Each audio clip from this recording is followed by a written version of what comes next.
I once met a man that seemed really cool. Actually, we had a nice little witty banner at the bar. And after a couple phone calls, though, he decided to plan a date. Now, at that time, I dreamed of meeting a handsome, old-fashioned country man. And he was definitely that. When we met, he had on cowboy hat, white t-shirt, and cowboy jeans.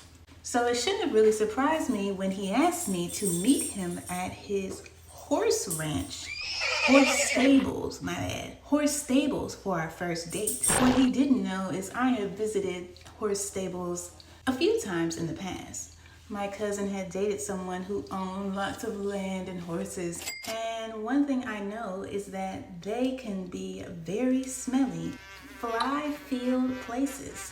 I didn't really feel that that was a good spot for a first date, especially coming on to someone's personal land that I had barely met at the bar a few nights before. He replied that I was too much of a city girl and a little uppity for his taste, and I didn't disagree with him. I didn't waste time mentioning that I am actually very sensitive to smells, and the odor of horse droppings may have been a bit much for me. We realized that we were simply not compatible. No hard feelings at all.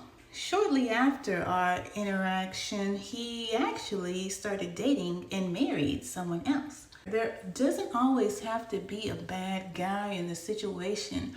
It's actually a real thing that people just aren't compatible sometimes. I'm glad that we were able to realize this early on and not years down the line, because that's what dating's all about, am I right?